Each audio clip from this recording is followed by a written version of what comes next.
Yo, what is going on, y'all? Welcome back to the channel. Hope y'all are doing well out there. Now today we're gonna have a bit of a freestyle chat because I'm starting to see in the comments of some of my most recent videos, a lot of y'all are asking me, how can you break into the UX design profession? How can you become a UX designer? And I figured I'd break that down for you today. Now keep in mind, everything I'm about to share with you today is based off of my own personal experiences. They are my opinions and my opinions alone. And just also keep in mind that everyone's journey is different. So what worked for me may not necessarily work for you, depending on your situation. So yeah, just take everything I say with a grain of salt. But you know what? Let's go ahead and get into it.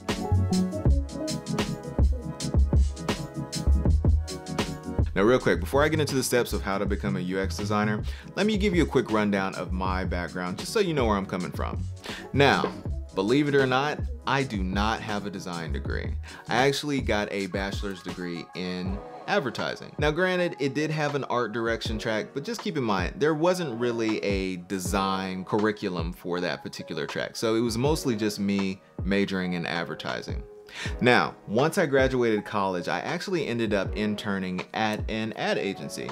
And believe it or not, I was not doing any type of design at that agency. I was working at the front desk doing admin. So I was taking phone calls, I was welcoming guests, I was scheduling appointments. Luckily for me, one of the art directors there actually took pity on me because they found out what I was interested in and they started giving me little assignments on the side. And this is what kind of got me into using Photoshop, really manipulating imagery, doing a lot of photo composites in order to kind of create some interesting looking ads from an art direction standpoint, and it really started building my love for using design software. Now, once I ended my internship, I actually stayed on with the agency because in doing all of the Photoshop work and really just learning how to use layers and do photo composites and clean up files and things like that, they actually hired me as a contract production artist. And so what I was doing in that role is I was basically cleaning up design files. So the designers would make the design files for a particular campaign, regardless of if it was a print ad, a web banner, or something like that. And I would basically be cleaning up the files, making sure everything is in tip-top shape, and just getting it for final production. In doing that, I actually started to discover my love for digital design. Yes, I was working with some print files, but it was those digital files working on web banners and looking at how they're being applied to websites. That's what really started to spark my interest for digital design and interfaces. So once I left the agency, I actually ended up becoming the only designer at a very small startup. But in that, being the only designer, I was actually doing all things design. So I was designing print signs, email marketing campaigns, a company website, the back-end software as a service type of interface. And it was really getting me acclimated to doing a lot of design reps and really getting into thinking about UX, how things work, thinking about aesthetic, and overall just really hitting those design principles. Now, after I left that startup, I started doing a lot of contract work. So 2 months at one company, 3 months at another company, so on and so forth. I kind of bounced around a little bit. Nothing really came to fruition permanently. I'd probably say for about 1.5 to 2 years, it was mostly me just contracting at different companies. But in doing that, I was able to meet a lot of people, do some networking, work with other designers, see how they work, see how they go through their design process. And I thought it was super interesting. I was really able to pick up a lot of information.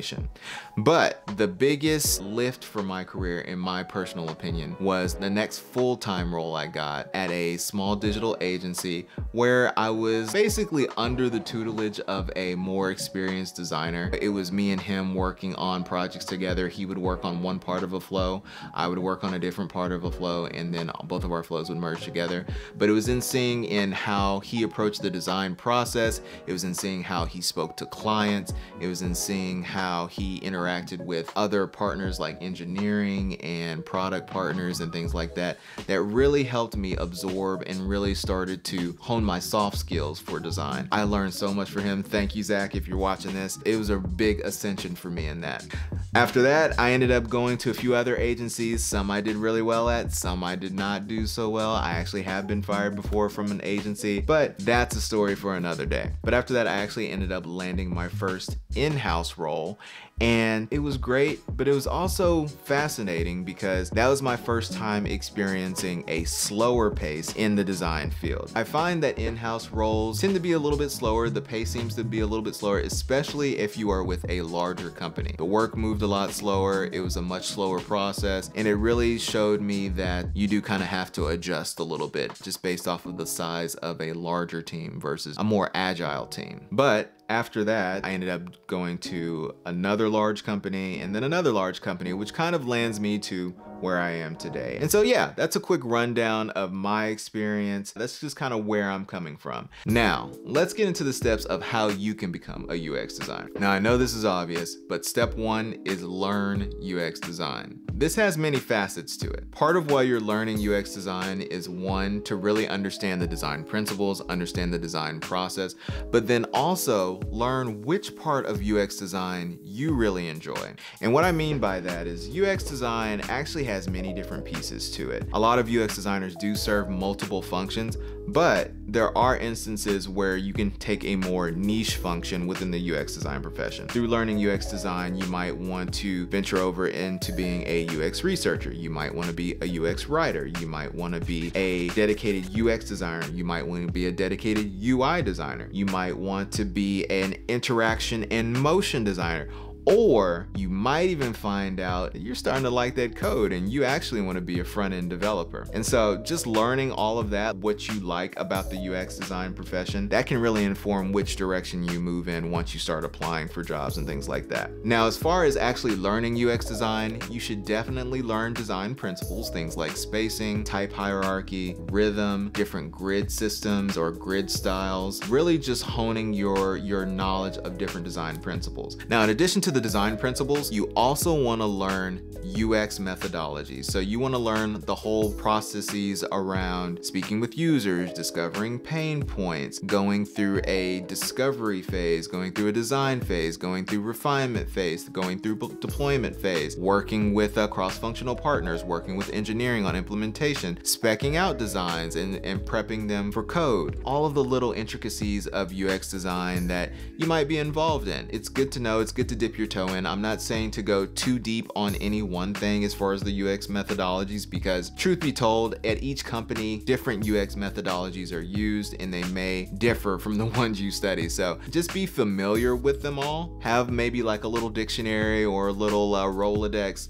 just to kind of be familiarize yourself with it and really get to know those things well. Now, as far as how you learn these things or how you go about learning UX design, there are multiple ways you can do it. For me, I learned on the job and via YouTube University. I was on the internet just learning, reading, watching videos, watching tutorials, really trying to understand how people are doing certain design tasks. For me, just learning on the job, working under other designers, picking up from what they were doing and how they were approaching design in their process, that was able to help me. That took me a little bit longer as far as moving me up the corporate ladder and getting me into different roles. I think it worked out. I actually would not change that for the world. But other ways you can learn are either through school, if you go through a dedicated design program, or do a UX bootcamp. You can learn about UX that way.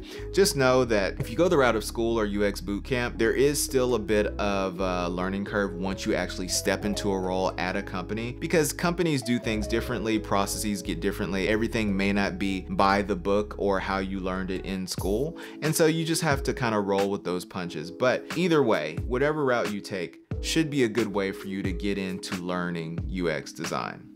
Now, secondly, and this is probably the most important aspect of landing a UX role, you have to build a good portfolio. Now, I've covered this before in a YouTube short very quickly on building a portfolio that gets you hired, but basically a portfolio should really do two things, maybe three. It should showcase your aesthetic choices, your aesthetic prowess, showing how you organize things, how you go about your design, not just with the projects that you've done, but also your portfolio website.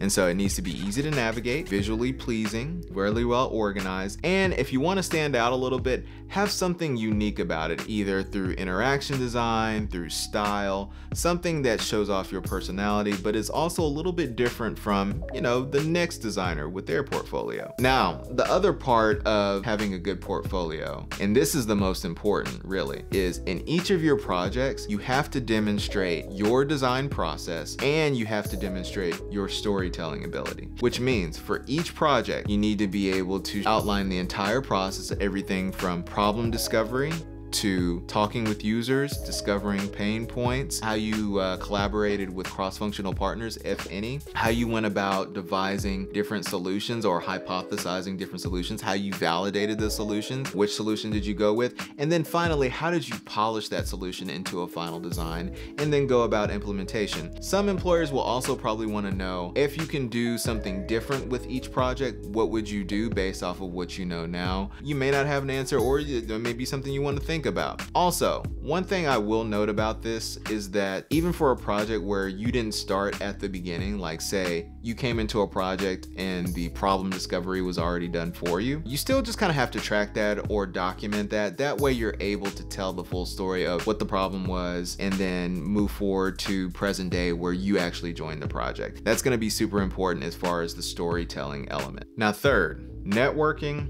marketing, and researching companies that you want to work for. Things like LinkedIn, right? LinkedIn is like one of those places, it's kind of a one-stop shop where you can network, you can research companies, and you can market yourself. If you're doing LinkedIn posts, just talking about your thoughts on particular elements of design, if you're maybe commenting on different design articles, if you're just sharing, just really putting yourself out there, of course, you're putting your resume up, you're putting your portfolio up, networking with other designers, getting to know them, researching companies on LinkedIn, understanding what open roles they have, what the companies are about, what they're working on, and really just learning the lay of the land in the UX design career space. Additionally, in-person events are also really good. I can tell you that from a networking perspective, one good thing to check out might be Creative Mornings. They actually have events worldwide, and it's a great place to just meet other designers, hear creative design talks, and really just have some good fellowship with other designers and discuss ideas. There's also a lot of different other events out there that you can research and find. Look in your area, see what's going on, what's happening, just opportunities to network with other designers, have conversations, pass along info as far as, you know, if one of you is looking for a job or looking to collaborate on a project, just those type of things. Keep your ear to the ground, keep meeting people, and I think you'll be in a good place for that. Now, as far as researching companies, I think it's super important to learn the type of industry you might want to work for. One good thing about working for an agency is that you get to taste a little bit of each industry depending on the clients that you work for. So working for agencies, I've worked on projects for food and beverage, retail, travel, finance, and it's really just kind of giving me a sense of what type of industry am I interested in? What type of industry am I interested in designing for? And so that is super important as far as like when you're doing your research, just looking at different companies. Of course, you have your big ones like your Apples, your Googles, your Amazons. Those are those. But just know there are a whole lot of other companies. They may not be as big, but they are just as interesting and they're doing some really interesting things with design. So just make sure you keep an open mind as you're looking at these companies, looking at the work that they're doing, understanding how many designers they have, understanding their personnel, understanding,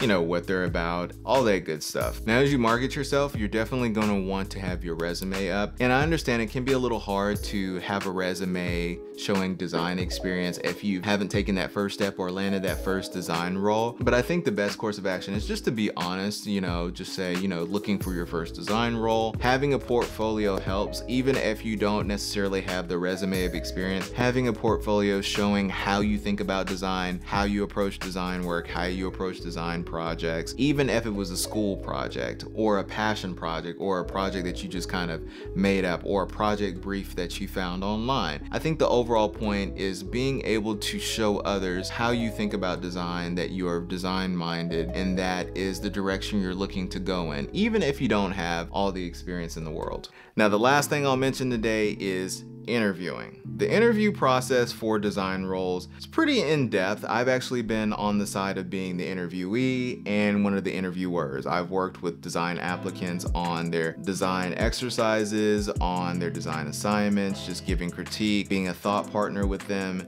obviously interviewed with companies and gone through multiple conversations on site and via Zoom. And it's an interesting process. I can give you a quick little breakdown of how it would typically go. Typically, typically, a recruiter will find you first. They will look at your portfolio. They'll see that, okay, you have a good body of work. They'll see your contact information. They'll learn about you, because those items should also be in your portfolio. Just a little blurb about yourself and then how to contact you. And once they do that, they'll reach out. They'll have a little conversation with you, probably about 30 minutes to an hour or so, really just to learn about you, learn about your experience, learn about your background, what you're looking for in a design role. And then they might tell you about the design role that they're hiring for. Now, if all goes well, the next step will probably be speaking with the hiring manager. That conversation will be much the same as what you had with the recruiter. The hiring manager is trying to learn about you. They're trying to learn about how you think about design. They're trying to learn about if you would be a good fit for the role, just on first conversations. And so if that goes well, the next step is probably going to be something like a design assignment, or they might call you in for an on-site interview.